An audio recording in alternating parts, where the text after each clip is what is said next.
Kom ons sit net so, dan bid ons saam. Hemelse Vader, u goedheid en u guns is ons deel, en ons dink so aan daardie pragtige Psalm 23 wat praat oor die goeie herder. En ons weet, Here, dat u lei u skape na waters waar rus is. Ons weet, ons beleef somtyds opdraande stryd, en ons beleef somtyds uitdagings wat na ons kant toe kom. Somtyds is die lewe moeilik, en daar kom daar wat ons vir onsself vra, maar gaan ek dit maak? En dan herinner u Gees ons aan die woord wat sê dat die goeie werk wat u in ons begin het, sal u voleindig tot die dag van die Here Jesus Christus. En daarom kan ons juis op hierdie waarheid vertrou. En Here, in hierdie week ook waar ons stilte tyd gehou het, was dit vir my so groot waarheid dat u die een is wat vir ons dra en deurdra en vir ons nooit sal begewe en ons nooit sal verlaat nie. Daarom kan ons met vrymoedigheid sê, God is 'n helper. Wat kan die mens aan my doen? Ja, Here, ons eer u dat ons nou daar die lied kon sing, dat u nog op die troon is, en u sal u almag ontstoon. En ons het nodig om die geloofsoog gefestig te hou op Jesus, die leidsman en volëinder van ons geloof. Ons besef, Here, dat ons eers die kruis moet dra, voor ons die kroon sal ontvang, en besef ons die kruis van Christus was veel meer as wat ons ooit kan dra. En dankie dat ons weet, u woord sê dat u juk is sag en u las is lig. Help ons om hierdie waarhede te bepeins, te oordink, te herkou, en mag dit vrug in ons lewe na vore bring. 30, 60, ja 100voudige vrug tot u eer. Baie dankie vir elkeen wat vanmôre hier is. Dankie vir die moeite wat gedoen word, Here, om hierdie dag ook vir my en my huis spesiaal te maak. Ons vra, Here, dat u elkeen ryklik sal seën, ook hulle wat verjaar in hierdie week. Here, dat u goeie guns oor hulle sal wees. En bo alles, Here, dat ons sal besef dat elke dag wat u ons gee, is 'n genadegawe en geskenk uit u hand. En mag ons dit so sien en ontvang, en Here, mag ons dan bly wees in die Here. Gemeente, genade, barmhartigheid en vrede word vir u geskenk van God ons hemelse Vader en van ons dierbare Here Jesus Christus. En mag dit ook kragtig vermenigvuldig word deur die werking van sy Gees vanmôre hier by ons. Amen. Nou vriende, ek vra om die woord van die Here vanmôre saam met my oop te maak by Psalm 21, en dit is vir my 'n groot voorreg om op my verjaarsdag die woord aan u te kan bedien. Ek sê vanmôre vir iemand, dis die beste plek om te wees as jy verjaar.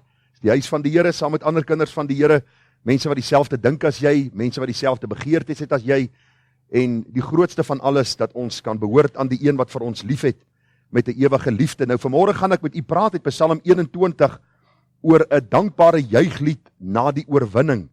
'n Dankbare juiglied na die oorwinning. Nou, u sal onthou, ek het vir u gesê dat Psalm 20 en 21 loop saam. Dit is twee psalms wat saamloop. U sal sien ook die opskrif daar by Psalm 20 is die gebed vir die koning as hy optrek in die stryd. Psalm 21, danksegging vir die oorwinning. So net so kort oorsig oor Psalm 20, dan lees ons Psalm 21 en dan kom ons by die verklaring van die woord uit. Verlede week het ons gepraat oor die gedagte, of dit was nou voor verlede week, want ons doen elke tweede week 'n Psalm, het ons gepraat oor vers 8 van Psalm 20 wat sê, sommige roem op strydwaans en ander op perde, maar ons sal roem, die engel sê we will trust, of ons sal vertrou op die naam van die Here onse God. En ons het gekyk na die tema, op wie of wat vertrou jy? Dit is 'n vraag wat ons gestel het, dit is 'n vraag wat ons gevra het, dit is iets wat ons vir onsself moes beantwoord. Op wie of wat vertrou ek en jy? En het ek vir u gesê dat in hierdie Psalm het na vore gekom dat Dawid het vyande gehad, soos u en ek ook vyande sal hê. Vyande is onvermydelik. En ek dink baie keer as ons na al ons vyande kyk, dan moet ons meer na die hemel verlang. Want glo dit of nie, in die hemel gaan jy nie 'n vyand hê nie. Selfs die kind van die Here wat jy nou nie elke dag so goed oor die weg mee kom nie, is die een wat die wonderlikste gaan wees in die hemel, met wie jy baie goed oor die weg gaan kom, want dan gaan ons volmaaktheid bereik. Tot dan skuur en skaaf ons aan mekaar en die Here verander ons om meer te word soos hy. En dis 'n proses wat sal aanhou tot die dag dat ons sal doodgaan. Ons het gesien, hoe moet ons vyande dan ook hanteer? Vir u gesê, Dawid het na God geroep om hulp. Die Bybel sê, smorens, middag en saans het hy na die Here geroep, en ek het vir u die vraag gevra, besef ons hoe kosbaar is gebed, en spandeer u en ek tyd aan gebed? En ek wil vir u sê, vriende, dit hoef nie lang formele gebede te wees nie, want baie mense dink, jy moet 'n lang formele gebed hê, en ek onthou op 'n stadium, een van my oumas, sy het 'n lang gebedslys gehad. Ek wil vir u sê, lang. En as hy begin deur om bid, dan noem sy al die goed. En aan die einde van die dag, amen. En dis wonderlik, dis goed, dis reg. Die vraag is net, dit wat jy bid, bedoel jy wat jy bid? En is jou hart in daardie gebed? Want jy sien, as ons bid, bid ons spesifiek en ons gebede is nooit dieselfde nie. Daar is altyd die lofprysing en die aanbidding vir die Here, maar roep om hulp as daar hulp in jou lewe nodig is. En dan Dawid het absoluut op die Here vertrou. Nou ons gaan vanmôre 'n bietjie kyk na, hierdie was die lied wat hulle gesing het, of die gebed wat hulle gebid het, voor hulle na die oorlog uitgetrek het. Vanmôre dan kyk ons na die danksegging vir die oorwinning, want die Here het ook vir hulle in genade aangesien en ook hulle gebed gehoor. Vir die musiekleier 'n psalm van Dawid. O Here, die koning is bly oor u sterkte, en hoe baie juig hy oor u hulp. U het hom die wens van sy hart gegee en die begeerte van sy lippe nie geweier nie. Sela. Nou hierdie woordjie Sela beteken ons gaan 'n paar oomblikke dink oor wat die psalmdigter gesê het. Onthou as jy Sela raak lees, stop bietjie, dink oor wat die psalmdigter gesê het, dan gaan jy aan. Vers 4. Want u kom hom tegemoet met seëninge van die goeie. Op sy hoof sit u 'n kroon van fyn goud. Die lewe het hy van u begeer, u het hom dit gegee. Lente van dae vir ewig en altyd. Groot is sy eer deur u hulp. Majesteit en heerlikheid het u op hom gelê. Want u maak hom baie geseënd vir ewig. U maak hom bly met vreugde by u aangesig. Want die koning vertrou op die Here, en deur die goedertierenheid van die Allerhoogste sal hy nie wankel nie. U hand sal al u vyande vind. U regterhand sal u haters vind. U sal hulle maak soos 'n vuurige oond as u verskyn. Die Here sal hulle verslind in sy toorn, en vuur sal hulle verteer. U sal hulle vrug van die aarde af verdelg, en hulle nageslag van die mensekinders af weg. Want hulle het u met onheil bedreig. Hulle het 'n lustige plan uitgedink sonder om iets uit te rig. Want u sal hulle dwing om te vlug. Met u boogsnare sal u mik op hulle gesig. Verhef u, Here, in u sterkte. Ons wil u heldekrag eer met psalm gesang. Baie besonder as 'n mens dink aan dat Dawid hierdie magtige held was. Hy was 'n man en die dames het gesing, Saul het sy duisende verslaan en Dawid sy 10.000. Hy het nie 'n banger op sy kop gehad nie. Maar ons sal sien in die psalms wat volg, dat Dawid se vertroue was absoluut in die Here. Alhoewel hy sekere krygsvernuf gehad het en hy het 'n weermag gehad, was sy vertroue altyd in die God van sy heil gewees. En vanmôre gaan ons bietjie kyk dan na Psalm 21 vers 2 en 14. O Here, die koning is bly oor u sterkte, en hoe baie juig hy oor u hulp. Verhef u, Here, in u sterkte. Ons wil u heldekrag eer met psalm gesang. En die tema dan vanmôre is 'n dankbare juiglied na die oorwinning. 'n Dankbare juiglied na die oorwinning. Nou vriende, ek het in hierdie week, terwyl ek voorberei het, ek sê vir Effel, ek het nogal baie gesukkel met die manuskrip van vanmôre, want telke male wanneer jy so deur die psalm werk en jy begin dinge lees, is daar dinge wat bykom, dinge wat jy wegvat, en jy bid altyd, Here, gee vir my wysheid, dat ek die psalm op so 'n manier sal oordra, dat hulle wat u stuur om te luister, en hulle wat inluister, na die tyd sal verstaan wat die Here deur sy woord en deur sy knegg aan die gemeente wil sê. En dis ook die gebed van my hart, en toe ek hierdie week hierdie psalm voorberei het, het ek besef, dat hierdie twee psalms loop hand aan hand. As jy die kommentaarskrywers se boeke gaan lees, en jy kyk na die psalms, hoe dit volg op mekaar, dan sien ons dat Psalm 20 vir ons sê, dat die koning en die volk het hierdie gebed gebid of gesing, en die Here gevra, Here, help ons in hierdie stryd wat voor lê. En dan kom Psalm 21, en daar staan danksegging vir die oorwinning. En hier vroeg in die boodskap, het ek hier op my notas geskryf, hier leer ons alreeds 'n praktiese les. En wat is dit? Hierdie praktiese les wat die Here my kom wys het in hierdie week, of kom leer het terwyl ek hierdie psalm bestudeer het, is, dat ons ook nodig het, om dankie te sê, as die Here ons gebede gehoor het. Ek het daaraan gedink, ons is baie gretig, en ons is dikwels angstig, wanneer ons op ons knieë gaan en vir die Here vra en sê, Here, hier is my probleem, en hier is my situasie, en hier is die ding wat my pla, en hier is die mense wat in my opstaan, en dan gebeur daar iets wonderliks, dat die Here die saak oplos, en dit gaan verby, en ons sê nie dankie nie. Hoe dikwels moet ons onsself betrap dat ons 'n week of 2 of 3 vir die Here baie gevra het, maar ons het min dankie gesê vir dit wat hy gehoor het terwyl ons vir hom gevra het. En baie keer sê mense, maar die Here hoor nie regtig my gebede nie. Is u miskien een van hulle? Kom ek gaan gou vir u sê waarvoor u en ek bid, want ons almal bid min of meer dieselfde. Ons bid dat die Here ons sal bewaar en beskerm. Het u dankie gesê dat hy jou bewaar en beskerm het tot op hierdie dag? Want dis nie jou goedheid en jou goeie sekuriteit wat jou beskerm nie, dis die God van hemel en aarde wat sy genade oor jou uitstort. En ek bid vir wysheid en ons kom by die werk en die Here gee ons wysheid om die probleem op te los. Het jy vanaand by die huis vir hom gesê, dankie Here dat u my gebed gehoor het toe ek gevra het om wysheid. Here, daardie probleem man of vrou by die werk, daardie situasie wat opgeduik het, Here, u weet ek het gevra en ek het geroep en u die uitkoms gestuur, ek het 'n dankbare en 'n hart vol aanbidding voor u doen u en ek dit. En terwyl ek so gedink het oor hierdie psalm, toe kom daar die baie besondere gesang 353.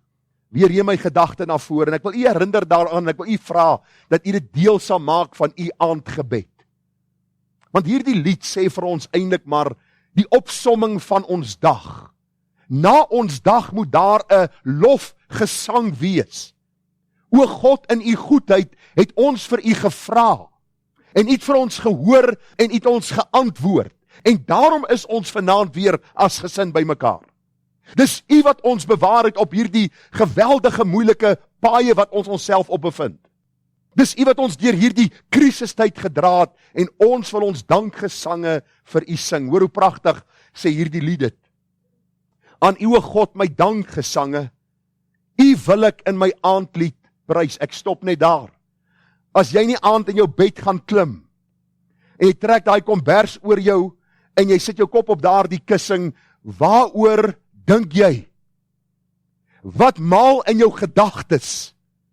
Is daar 'n danklied in jou en in my hart aan u o God, my dankgesange? Ek lê vanaand op my bed, ek kan geen probleem oplos in my bed nie.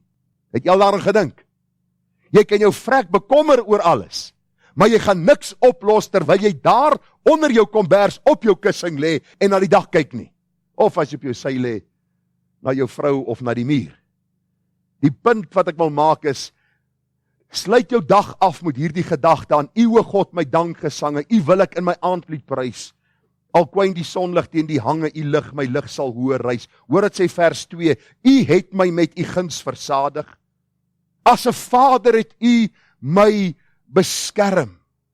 Ek sien gister so tekenprentjie wat ons gekyk het, eintlik so 5 minute van die tekenprentjie, waar die vrou die deur oopmaak van die kamer en hier lê die 3 kinders.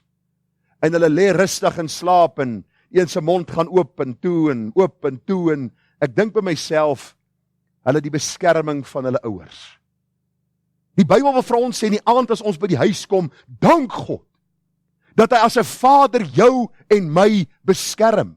Want u sien, dis waaroor Psalm 20 en 21 gaan. Ons vra baie keer, Here, bewaar, beskerm, help, gee uitkoms en ons vergeet om dankie te sê. Op 'n gereelde basis God te loof en God te prys. Hy sê, as 'n vader my beskerm met seëninge so milddadig, u dag en nag oor my ontferm. Dis nie net in die dag waar die Here ons beskerm nie, dis ook in die nag waardeur ons dra. Gisterand ons huisgodsdiens het ons juist daaroor gepraat. Die meeste van ons vrees die nag, want ons dink in die nag gaan die meeste mense dood. In die nag kom die meeste onheil en in 'n sekere sin is dit so.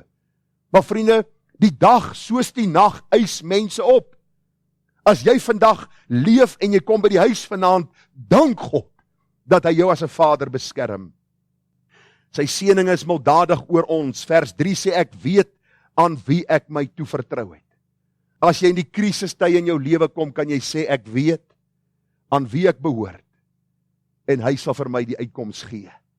Hy sê ek weet aan wie ek my toevertrou het, al wissel dag en nag, ek ken die rots op wie ek gebou het, van wie ek al my heil verwag. En dan die laaste ou versie, eens aan die einde van my lewe, eens aan die einde van my lewe, sal ek van sorge en moeite vry, vir elke dag my hier gegewe, u hoor, reiner loflied. By 'n kind van die Here moet sterwe, op 'n manier, wat ander mense sal laat kyk en sê, die Here is in hierdie kamer teenwoordig. Want 'n kind van God kom aan die einde van sy lewe en hy sê, Here, aan die einde van my lewe, hou al my sorge op, hou al my hartseer op, hou al my stryd op, al die dinge wat ek vir u genoem het in gebed, wat vir my na aan die hart gelê het en soms droefheid veroorsaak het, wat ek voor u troon gelê het, dit kom nou tot 'n einde en ek kan eer bring aan u, aan die einde van my lewe, en ek kan 'n groter en hoër, reiner loflied wy. Ek onthou op 'n stadium 'n predikant wat gesterf het en mense wat deel was van hierdie sterwingsproses het op 'n redelike jong ouderdom kanker gekry. En terwyl hy in die hospitaal lê, het die mense telke male as hulle klaar by hom was, gesê het hierdie man sterwe op 'n manier wat God verheerlik. Met al sy pyn, met al sy stryd waardeur hy gegaan het. En een na die ander wat daar uitgekom het, het gesê dit het hulle bemoedig. Ek vra jou vanmôre, is daar baie wat jy vir die Here vra? Dan wil ek jou aanmoedig, vra meer. Is daar baie wat jy voor sy troon neerlê, lê nog meer voor sy troon, hy is die Almagtige. Maar ek wil jou ook vra, maak seker dat jy dankie sê, aan die einde van 'n dag, vir dit wat die Here vir jou gegee het, en dat hy jou gebede verhoor het. Nou gaan ons by die Psalm kom, by Psalm 21, dit was net die inleiding, is net 'n lusmakertjie, 'n voorgereg, die hoofgereg gaan nou bedien word, en dan sal die nagereg kom. So kom ons kyk nou bietjie in hierdie Psalm, wat koning Dawid vir ons deurgee, en hoe kan ons dit onder hierdie gedagte van 'n dankbare juiglied na die oorwinning inpas, en hoe gaan dit ook ons harte rig, om meer in die toekoms dankbaarheid teenoor God te betuig. Nou die eerste gedagte wat ek raak gesien het in hierdie Psalm is Dawid as koning en man na God se hart. Hy juig oor God se hulp. Kom ek lees gou vir u wat staan in Psalm 21 vers 1 tot 7. U sal sien ek het sekere woorde uitgelig en kom ons lees dit gou weer hierdie paar verse saam. Hy sê, o Here, die koning is bly oor u sterkte. En hoe baie juig hy oor u hulp. Het jy al die Bybel so gelees? Ek hoop u vat u pen baie keer, u mag in die Bybel skryf hoor. Dis nie die onvergeeflike sonde nie. U gaan nie hel toe gaan daaroor nie, ek kan jou beloof. Inteendeel, as iemand jou Bybel kry na jou dood, en hulle sien maar hoor hierso my ma of my pa of my oom of my tannie het gereeld iets onderstreep in die Bybel en 'n aantekening gemaak, sal hulle sien dat hulle verstaan het wat hulle gelees het. Ek het my pa se Bybel gekry toe hy nou dood is, en ek het my broer se Bybel gekry. Het is goed om te kyk wat mense in hulle Bybels geskryf het, en dit wat hulle onderstreep het. Vers 3, U het hom die wens van sy hart gegee en die begeerte van sy lippe nie geweier nie, want U kom hom tegemoet met seëninge van die goeie. Op sy hoof sit U 'n kroon van fyn goud. Die lewe het hy van U begeer en U het hom dit gegee. Lengte van dae vir ewig en altyd, groot is sy eer deur U hulp. Majesteit en heerlikheid het U op hom gelê. Want U maak hom baie geseënd vir ewig, U maak hom bly met vreugde by U aangesig. Dit klink of Dawid homself herhaal. Stem jy saam? Dis net U en U en U en U. En U het reg gehoor. Want die U waarvan Dawid hier praat is die God aan wie ons behoort. Ek hoop alles in jou lewe sien jy as 'n geskenk uit sy hand. Dis hy wat ons vul met die goeie en vir ons gee uit die skatkis van sy heerlikheid, omdat hy ons lief het. Ek het daaraan gedink hierdie week. Hierdie woorde klink amper nie reg nie. Die koning juig oor die Here se hulp. En ek het hier op my notas geskryf, watter hulp het 'n koning nodig? As ons nou maar net kyk na hierdie koninklikes vandag, kyk, daar is soveel politiek in die koninklike huis, ek wil vir u sê, laat die ANC eintlik lyk soos 'n goeie, eerbare organisasie. Maar hoe dit ook al mag sê. Die vraag is net, watter hulp, tydelike hulp, het 'n koning nodig? Die meeste van ons admireer hulle, want hulle het 'n paleis om in te bly, hulle het goud, hulle het geld, hulle het 'n weermag wat hulle beskerm, hulle het 'n koninklike lewe, hulle word, soos die Engelsman sê, gepamper. Ek wil vir die selle nuus dan vir iemand af, en dis die handjies word gedoen, en die voete word gedoen, en hulle word alles vir gedoen.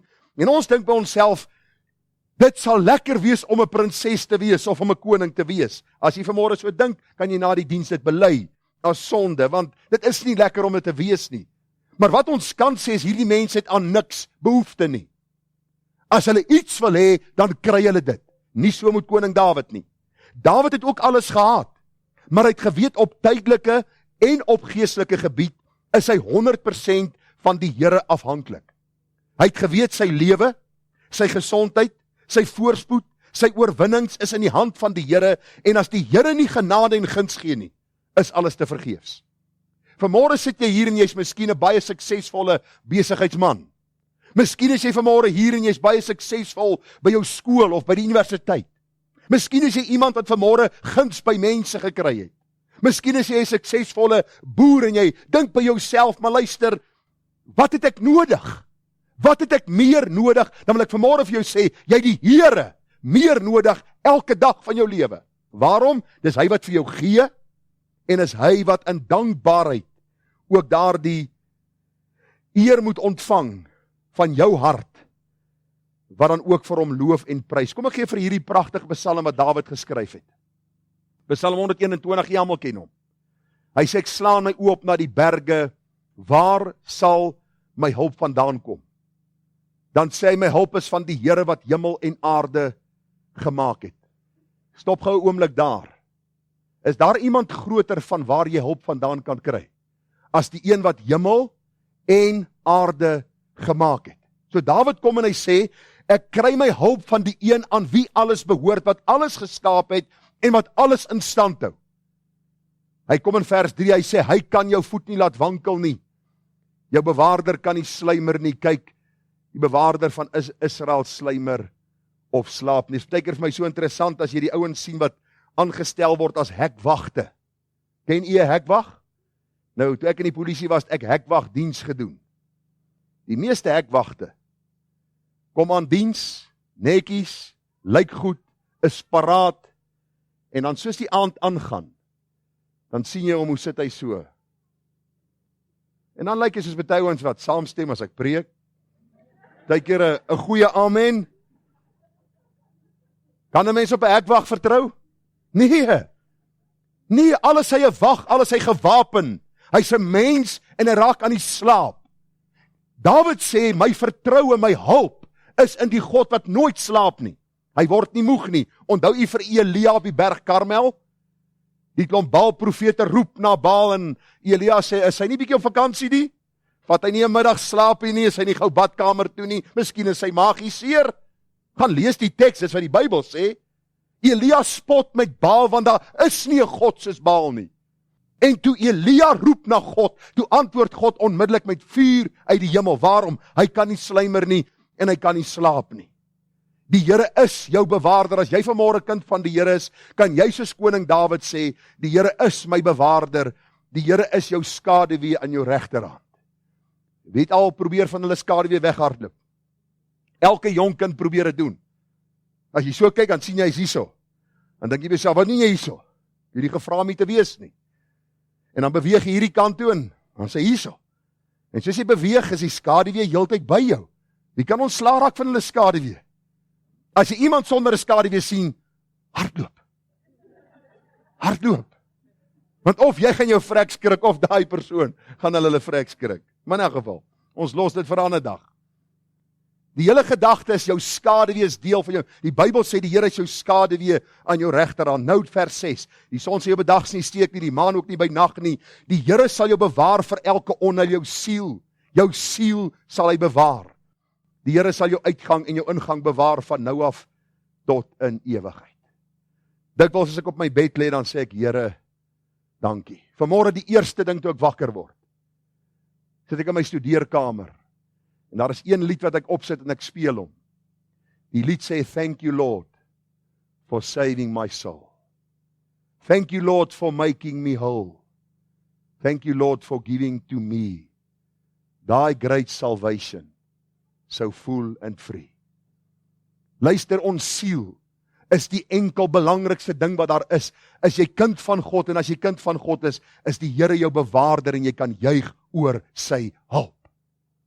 En jy kan miskien vir my vra vanmôre, maar hoe is dit op my van toepassing, ek wat lewe in die jaar 2023 en 21ste eeu? Dawid was koning, hy het 'n weermag gehad, hy het 'n paleis gehad, hy het alles gehad wat hy wil hê, en hy het hierdie gebed gebid, was maklik geweest.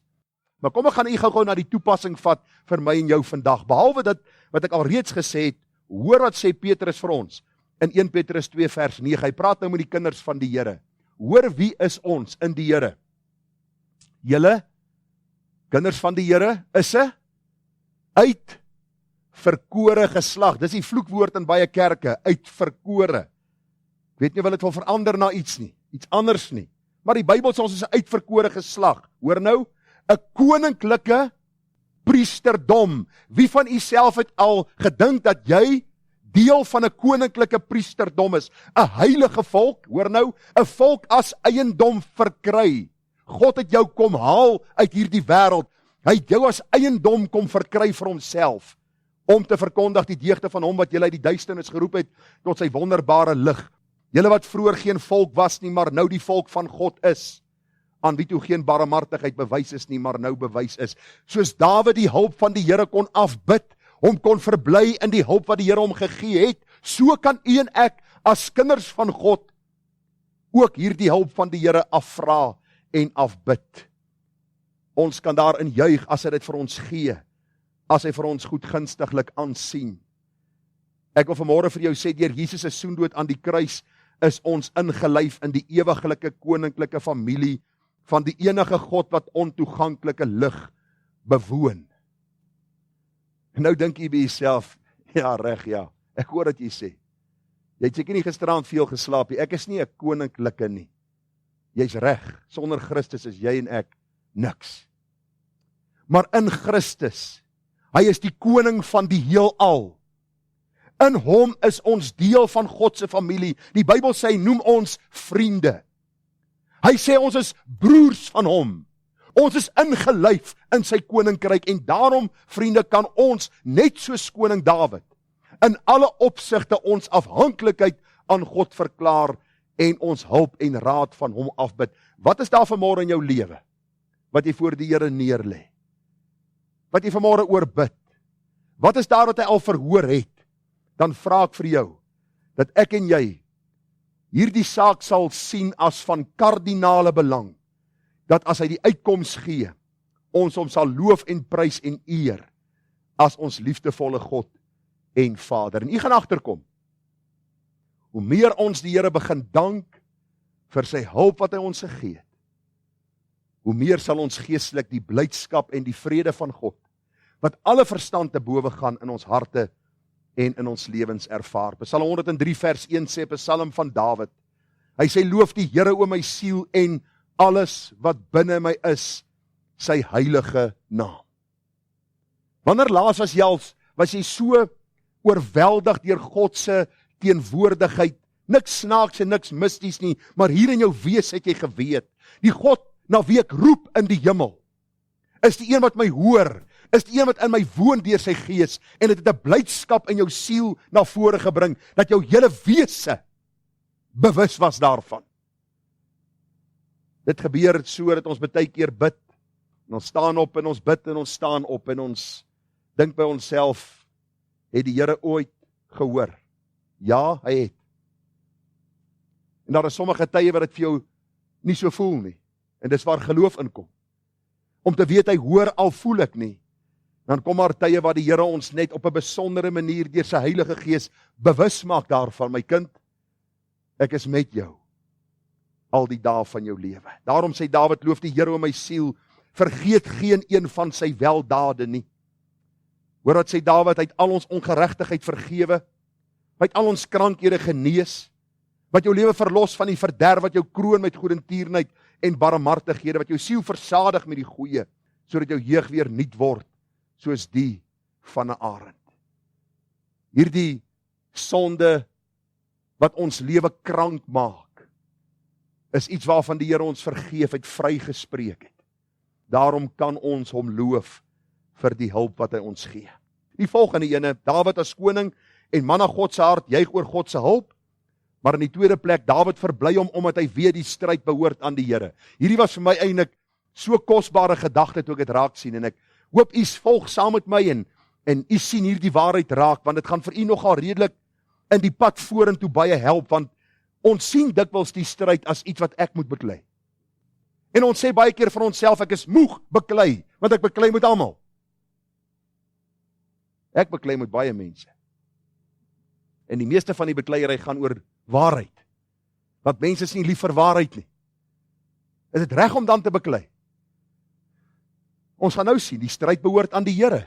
Dit moenie 'n bekleiery wees soos die wêreld nie, maar dit moet 'n gesindheid wees van ek staan vir die waarheid, al kos dit my lewe. Kom ek vat u gou deur hierdie gedagte. Dawid verbly hom omdat hy weet die stryd behoort aan die Here, Psalm 21:8. Want die koning vertrou op die Here en deur die goedertierenheid van die Allerhoogste sal hy nie wankel nie. U hand sal u vyande. Met ander woorde, Dawid sê, dis nie my vyande nie. Hy sê, u hand sal u vyande vind. Maar nou verstaan ons nie, Dawid veg die oorlog. Dawid is die man wat die swaard neem, Dawid is die man wat die perd opsal, Dawid is die man wat uitgaan vir die geveg, maar hy sê, Here, dis u vyande.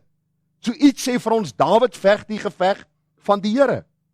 Vers 10, u sal hulle maak soos 'n vuurige oond, as u verskyn, die Here sal hulle verslind in sy toren. Vers 11, u sal hulle vrug van die aarde af verdelg. Vers 12, want hulle het u met onheil bedreig.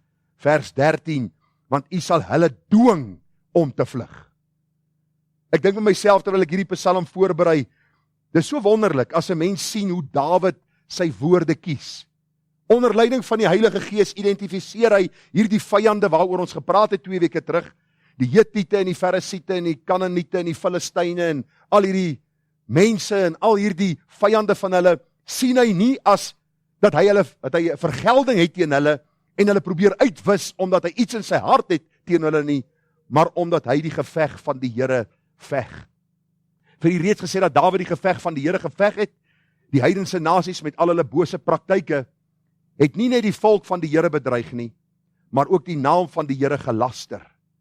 Hulle het geweier om hulle knie te buig voor die God van Israel, en daarom het Dawid hom verheug dat hy nie in vergelding opgetree het nie, maar in gehoorsaamheid aan die opdragte van God. 1 Samuel 17 vers 47.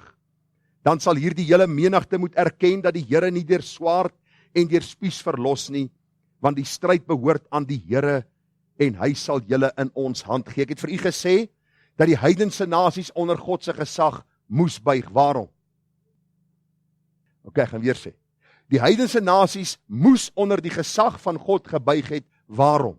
Want hy is God. Hy het hulle geskape.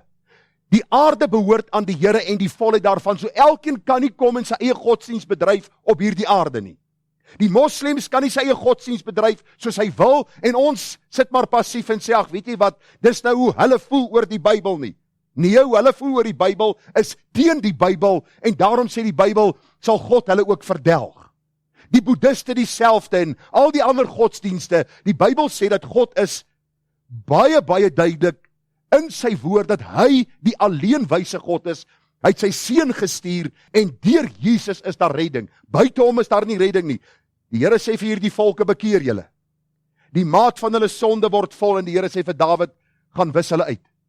In my opdrag, ek gee jou die opdrag, en op my bevel gaan jy, en jy gaan wis hierdie volke uit. So Dawid vergeld hom nie, Dawid voer God se opdrag uit, en hierdie volkere word uitgewis. Waarom? Omdat hulle die knie voor God nie wil buig nie. Is God wreed? Is God ongenaakbaar? Nee. Baie interessant is as 'n vyand in ons huis inkom, dan polisie ons hom af en ons laat hom mooi verstaan, hy is nie welkom hier nie. Maar as God op sy aarde dit doen, het baie mense eiertjies te lê oor God. Ek wil jou vra dat jy nie te veel sê oor God nie. Dat jy nie te veel jou opinie lig teenoor hierdie heilige God, wat jy miskien nie eens goed ken nie. As hy 'n opdrag gee, is dit nie sommer 'n impulsiewe opdrag van hierdie mense irriteer my, nou wil ek ontslaa raak van hulle nie. Die Bybel sê die maat van hulle sonde het oor baie honderde jare vol geword, en hulle het geweier om die knie te buig, en God sê, raak ontslaa van hulle. Daarom sien ons Ragab die hoer. Hierdie vrou word later in die geslagregister van Jesus opgeskrywe. Waarom? Want sy het die knie gebuig voor God, alhoewel sy nie deel van die volk Israel was nie. Nou wil ek die toepassing maak op ons vandag. Ons stryd is anders en tog in 'n mate dieselfde. Nou, ek wil u nie aanmoedig en glad nie beweeg om u halgeweer en u R1 wat daar miskien onder die sand begrawe is en die AK wat u miskien iewers te weggesteek het te kry. En maar hier ons moet 12 uur en ons sort hierdie ouens uit in Suid-Afrika nie. Dis nie wat ek sê nie.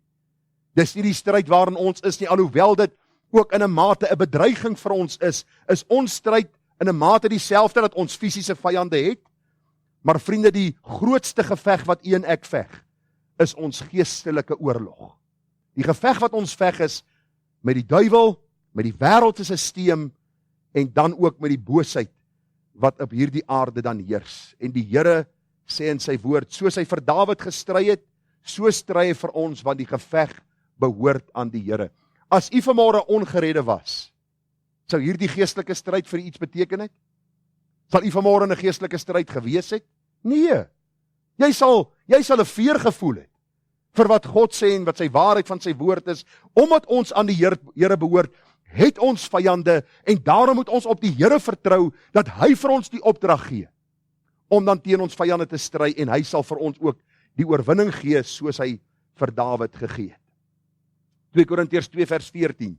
Maar God sy dank wat ons altyd laat triomfeer in Christus en wat die reuk van sy kenners deur ons oral versprei. Ek praat so tyd terug met 'n predikant, hy vertel my in die gemeente waar hy by was, moes hy 'n man gaan aanspreek het oor sonde. Hy sê daardie man het hom fisies bygedam met 'n vuis. En vir hom, ek weet nou nie, wat se sale alles geslaan nie, maar ten minste het hy in hierdie mate hierdie fisiese lyding ter wille van die saak van Christus verduur. Moet ek later gaan jammer sê dat ek die man aangespreek het oor sonde? Nee, want die stryd behoort aan die Here. As God vir my 'n opdrag gee, al is die ou 6 voet 8 en hy's 140 kg en ek weet hy kan my buig in twee, dan doen ek wat God vir my sê. Want dis God se opdrag en ek moet God se opdrag gaan uitvoer. As iemand 'n vyand van die kruis is, kan ek nie 'n vriend van die vyand van die kruis word nie. Verstaan jy dit? Ons kan nie ewe skielik hande vat met die wêreld omdat ons bang is dat hulle die God aan wie ons behoort en die geloof wat ons in ons het gaan minag nie. Dit gaan ons baie keer 'n prys kos, maar Paulus sê God laat my altyd triomfeer in Christus. Eksodus 14:14 die Here sal vir julle stry en julle moet stil wees. Ek het al sake gehad in die bediening waar my senuwee sklaaf was voor ek die saak moes gaan aanspreek het. En ek het besef hierdie saak moet aangespreek word want dit gaan oor die saak van die Here en oor die eer van die Here. En dan bid hy 10 maal ernstiger en jy vra Here help asseblief. En as jy daar kom, het die Here klaar die weg vir jou voorberei. Ek onthou een geval in een van die gemeentes waar ek by was, het ek dinge gehoor van die bepaalde gesin en ek ry na die oom. Hy's alleenig by die huis. Sê oom, kan ek 'n draai kom maak? Hy sê is welkom en ek stap in. En die oom ontvang my met hartlikheid terwyl ek gedink het ek en hy gaan redelik met mekaar kop stamp en ons praat die saak uit en toe ek wil bid, toe val hy weg en hy bid vir my. En ek sê die Here sal vir jou stry. Wees jy stil. Die oom bid somme vir jou. En ons is daar weg en ek dank die Here dat die Here vir ons vooruit trek. Vriende, ons het nodig om die geveg van die Here te veg. Dis nie ons geveg nie. Luister. Dis 'n geestelike stryd. Daai familielid wat jou teestaan. Daardie persoon by die werk wat jou wil verkleineer. Daardie een wat probeer om jou naam swak te maak. Hy's nie die vyand nie. Dis 'n geestelike stryd. Alhoewel jy die persoon sien en vanaand in jou bed lê en jy top oor hom en jy wens by jouself hy wil 'n kramp kry of hy wil van die aarde verdwyn of hy wil trek iewers te heen. Glo my, as hy wegtrek sal die volgende een intrek wat presies soos daai een is. En dan begin die stryd van voor. Stry die stryd van die Here. Sorg dat jou gesindheid die Here verheerlik. Moenie vergeld nie, want die stryd behoort aan die Here. Daarom Efesiërs 6 vers 10. Ons kom nou by die laaste gedagte. Efesiërs 6:10 sê eindelik my broeders, word kragtig in die Here en in die krag van sy sterkte. Hierdie broeders sluit nie die susters uit nie, dit sluit nie die jong mense uit nie. Eindelik my broeders of kinders van die Here word kragtig in die Here en in die krag van sy sterkte. Trek die volle wapenrusting van God aan sodat julle staande kan bly teen die liste van die duiwel. Daarom neem die volle wapenrusting van God op sodat julle weerstand kan bied in die dag van onheil en nadat julle alles volbring het staande kan bly. Paulus kom aan die einde van sy lewe, hy sê ek het die goeie stryd gestry, ek het die wedloop volëindig, ek het die geloof behou. Maar Paulus het 'n lang stryd deurgegaan tot hy daarby uitgekom het. Mense in die gemeente, mense buite die gemeente, die fariseërs, die sadduseërs, die kerklui en dan ook die politici het hom op hierdie punt gebring dat hy later gesterf het ter wille van sy geloof. Maar wat was sy gesindheid gewees? Ek stry die stryd van die Here. Ek veg die geveg van die Here. Ek staan vir wat ek staan. En die Here sal self voor my uittrek. Tot op daardie dag dat die Here die lyn trek en sê dit is verby. Een van die groot predikers het nou die dag gesê, 'n kind van die Here is onsterflik, totdat God se werk klaar is met hom, of met haar. Jy gehoor sê ek? Jy en ek is onsterflik, totdat God sê jou werk is klaar, en ek neem jou op na my heerlikheid. Glo jy dit? In daardie krag doen wat God vir jou sê, al is die stryd somtyds hoe vel. Die laaste gedagte wat vir my die kersie op die koek was, Dawid verheug hom oor wie God in sy wese is. Jy sien, Dawid kom elke keer uit by hierdie gevolgtrekking. Hy juig oor die hulp wat die Here hom gee. Hy besef die geveg is nie syne nie, die geveg behoort aan die Here. Maar elke keer kom hy uit by die bron van waarheid. Hy kom uit by die een oor wie dit alles gaan, en dit is die Here God self. Dawid verheug hom oor wie God in sy wese is. Ek wil net vir u iets sê, of ietsie vra, sê eerder so. Wanneer laas het jou hart in blydskap in jou binneste opgespring, toe jy aan God gedink het? Die meeste van ons sien God as iemand doerver. Ons moet alles in ons vermoë doen om by hom uit te kom, want as ons nie presteer nie, sal hy nie na ons luister nie. Ons poog alles in ons vermoë, om met alles in ons vermoë by hierdie God uit te kom, terwyl die Bybel sê, hy's 'n liefdevolle, genadige en barmhartige God. Hy's naby aan die wat gebroken van hart is, en verslaaf van gees is. Wanneer laas jy gejuig oor die persoon en wese van God, wie hy in sy wese is? Ek bestudeer so 'n bietjie die gelykenisse, en ek het hierdie week weer gelees van daardie vrou, terwyl die fariseer Jesus in sy huis laat inkom het, en baie te sê gehad het, kom hierdie vrou, en sy vat daardie kosbare salf, en sy begin sy hoof salf, en sy voete salf, en die trane hou nie op loop nie. Wanneer laas jou trane geloop? Ek vra jou, maar ek is 'n man, huil nie. God se woord jou hart breek, en jy begin hierdie God se heerlikheid sien, dan is trane dikwels 'n logiese gevolg. Ek sê dikwels, ek is dankbaar vir 'n studeerkamer deur.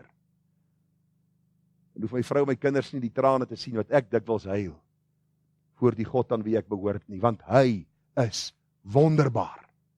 Nie ek nie, hy. Wanneer laas het jy jou verheug oor hom? Kom ek lees vir wat sê Dawid, verhef u Here in u sterkte, ons wil u heldekrag eer, met psalm gesang. Nou baie interessant is, jy weet, 2 van die kerke in Suid-Afrika, los die name, het geskeer oor psalms en gesang het, jy het dit geweet? 2 van die groot gereformeerde kerke. Die een kerk het gesê, ons sing net psalms, die ander het gesê, ons sing gesange. As hulle hierdie vers gelees het, het hulle nooit geskeer nie. Want ons eer die Here met psalm, gesang. Ons skeer nie oor 'n psalm en 'n gesang nie, ons voeg hulle saam en ons eer die Here met psalms en gesange. Ons eer God vir wie hy is. Wanneer laas het u en ek ons verheug soos Dawid hom verheug het in die Here? Hierdie woordjie Here is die naam van die verbondsgod van Abraham, Isak en Jakob. Dawid fokus op wie God is. Hy het aan Abraham beloof. Dis nou God het aan Abraham beloof om sy volk in die lewe te hou, te bewaar, te versorg en te lei van nou af tot in ewigheid. Dawid beleef hierdie versorging, hierdie leiding wat die Here hulle gee, en hierdie God is die enigste almagtige en alleenwyse God. Daar is niemand wat met hom vergelyk kan word nie. Vriende, ek is nie oud nie, voel baie ouer as ek is vandag, maar in die 53 jaar het ek een ding agtergekom. Ek het te veel in my lewe ander goed bo God gestel. Ander goedjies het my vir 'n tyd lank vermaak, en dink ek, wow, hierdie is, soos die kinders sê, dis cool. Dis nie cool nie. Dis iets wat jou tyd absorbeer, en later begin jy al hoe minder en minder dink oor die persoon en die wese van God, en wie hy is, en wat hy vir jou kom doen het, en hoe jou siel kom vrykoop het, en op my ouer dag begin ek agterkom, ek het nodig om meer tyd hier uit die woord te spandeer aan wie God in sy wees is. Dawid het dit gereeld gedoen. U sien, daar is niemand wat met hom vergelyk kan word nie. Dawid in Psalm 72 vers 18 sê, geloof sy die Here God, die God van Israel, wat alleen wonders doen. En geloof sy vir ewig sy heerlike naam. En laat die hele aarde met sy heerlikheid vervul word. En hierdie woordjie, ja, amen, amen. Wat beteken dit? Amen beteken, laat dit so wees, of dit wat ons gesê het is die waarheid, en dit wat ons gesê het wil ons bevestig, en Dawid kom, hy sê, ek wil dit dubbel bevestig. Hy doen wonders, en sy naam moet oor die hele aarde versprei word. Het jy al gedink as Suid-Afrika 'n 85 of 'n 90% syfer van kinders van die Here, weergebore mense gehad het?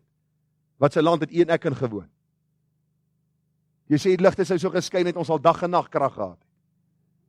En nie net tydelik krag nie, maar geestelik ook. Daarom is die hele gedagte net, dat ons sal verheug en sal vra, Here, dat u eer en die heerlikheid die aarde sal vervul. 1 Kronieke 29 vers 10, Dawid is besig om goed bymekaar te maak vir die bou van die tempel, en Dawid uiter hierdie gebed, en hy sê, en Dawid het die Here geloof voor die oë van die hele vergadering, en Dawid het gesê, u sy geloof, Here, God van ons Vader Israel, van ewigheid tot ewigheid. Volg saam, en dan hoor jy, hoe hierdie gebed van toepassing is op my en jou. Hy sê, aan u, Here, kom toe die grootheid, en die mag, en die heerlikheid, en die roem, en die majesteit, ja, alles in die hemel en op aarde aan u, Here, kom toe die koningskap en die selfverhooging as hoof oor alles. En die rykdom en die eer kom van u, en u heers oor alles, en in u hand is krag en mag, en in u hand is dit om alles groot en sterk te maak, en nou, onse God, ons loof u, en ons prys u heerlike naam. Wanneer laas was daar 'n tyd waar jy en jou gesin om die tafel stil geword het, en elkeen in daardie gesin het 'n kans gekry om te bid, en net vir die Here te sê, Here, dankie vir wie u is. Dankie vir hoe u vir ons sorg en versorg. Dankie dat u vir ons gaan kom haal, dat ons by u kan wees. Dawid sluit altyd sy psalms af op min of meer dieselfde manier om hom te verheug in die God wat hy ken, die God van Abraham, Isak en Jakob. Ek wil vir u sê, dit sal die hooftema en aktiwiteit in die hemel wees. 'n Seun vra nou die dag vir sy pa, gaan daar baseball in die hemel wees? Sy pa sê nee. Rugby? Nee. Golf? Nee. Nou wat gaan ons in die hemel doen?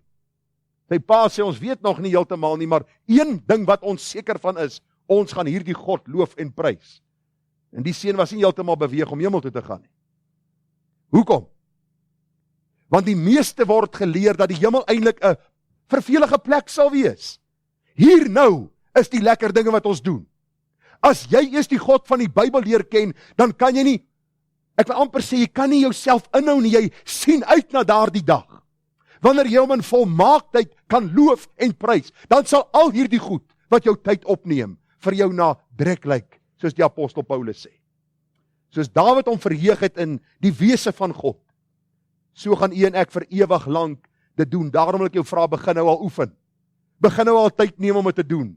Oefen jou gedagtes om te dink oor wie hierdie God is, en dat daar spontane, uitbundige, aanhoudende lyde lofgesange aan God is, vir wie hy is en vir wat hy vir ons gedoen het. Dit was in 1989, toe ek op kweekskool was. Ons het in sulke kamers gebly, en langs ons het 'n oom gebly en sy vrou, kontrakteurs wat besig was om die kweekskool te verf. En daar was 'n saak wat ek mee geworstel het in my siel, en daardie môre terwyl ek stiltyd hou. Ek weet nie of u dit ervaar nie, soms kom die Here en hy antwoord jou uit die Bybel oor daardie saak, asof die Here langs jou staan en hy sê vir jou, hier is die antwoord vir die saak waaroor jy nou al 4 of 5 maande worstel. En daardie môre toe kon ek myself nie inhou nie. Ek het daarom nou in die Pinkstervoete gekry nie, maar ek het in 'n aanbidding teenoor die Here spontaan uitgeroep en hom gedank. En dit was vroeg die oggend, so 4 uur se kant, hou het seker maar jou tyd ook kies. Maar daardie oggend toe sê die oom vir my, nie, hy het gehoor in my studeerkamer, toe ek met die Here gepraat het. En wat ek vir u wil kom sê is, u kan dieselfde getuienis gee as ek vanmôre. Hier is hoeveel mense wat hier sit wat vir my kan sê, daar is tye wat ek my so verheug in God, want hy antwoord my deur sy woord en hy beantwoord my gebede en ek wil hom loof en prys en ek wil hom vooroorstel. Ek wil ander vertel van wie hy is. Dit sal die hoofaktiwiteit eendag in die hemel wees. En glo my, dit gaan niks verveligs wees nie. Dit gaan juis wees iets wat wonderlik is. Openbaring 15 vers 3, is die laaste vers, ek sluit af. En hulle die lied gesing van Moses, die diensknegt van God en die lied van die Lam, en gesê, groot en wonderlik is u werke, Here God, almagtige. Regverdig en waaragtig is u weë, o koning van die heiliges.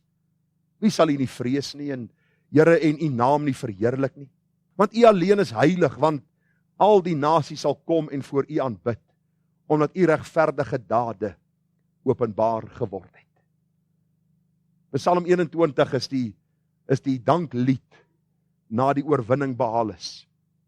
Dawid as koning en man na God se hart, juig oor God se hulp, u en ek moet dieselfde doen. Sorg dat jy jou dag afsluit deur dankie te sê vir wat God vir jou gedoen het deur die dag, deur die week, deur die maand, die gebedsverhoring. Doen moeite om God te dank. Dawid verbly hom omdat hy weet dat die stryd aan die Here behoort. Luister, as die stryd vir jou te vel raak, stop vir 'n oomblik. Stop vir 'n oomblik en sê, Here, u sê u sal vir my stry en ek moet stil wees. Daar's tye wat ek moet praat, help my om in wysheid te praat. Help my om in die krag van die Gees te doen wat ek moet doen. As mense my haat vir die waarheid, dat hulle my haat, want hulle het u gehaat, nog voor hulle my gehaat het. Help my dat ek u kan verheerlik, maar dat ek altyd sal weet, u sal vir my stry. En dat Dawid verheug hom oor wie God in sy wese is. U en ek behoort dit daagliks te doen. Waar gaan jy leer oor God se wese? Uit sy boek. Hy het vir jou 'n hele boek oor homself geskryf. Waarom? Omdat hy 'n groot God is. Daarom verheug jou in hierdie God. En jy sal sien hoe daar vreugde in jou hart kom. Want die Bybel sê vir ons, die blydskap in die Here, dit is ons beskutting. Dis die blydskap in die Here wat ons beskutting is. Mag u en ek dit beleef. Kom ons gaan 'n gebed saam doen, en dan gaan ons 'n pragtige lied sing, waar ons die drie enige God gaan loof vir wie hy is, en vir wat hy aan ons siele kom doen. Die manspersone kan staan, en dan gaan ons net 'n gebed saam doen. Hemelse Vader, as ons so na hierdie krygsman, hierdie digter, hierdie koning kyk, Dawid, die man na God se hart, hy was nie volmaak nie, hy was nie sonder sonde nie, maar hy het 'n liefde vir u gehad. En Here, dit word geopenbaar deur die blaaie van die Bybel, en dank ons u vir Psalm 21, die dankgebed en die danklied na die oorwinning, die lofgesang wat gesing is. Ag Here, ons eer u dat Dawid weet dat sy hulp van u is, die God wat hemel en aarde geskaap het. Dankie dat hy weet die stryd is nie 'n vergeldingsstryd gewees nie, maar die stryd behoort aan die Here, en ons stry vir die waarheid, en ons weet dat u vir ons die oorwinning sal gee. En dankie Here dat hy hom verheug het in u wese, in wie u is as persoon. Want Here, u volheid word in die woord geopenbaar, en vra ons dat ons tyd sal neem met u woord en dit sal ondersoek. Bid nou vir hierdie geliefde gemeente, Here, en elkeen wat in luister en lief is vir u en u waarheid. Hou ons trou, Here, hou ons naby u. Gee vir ons genade om te volhard.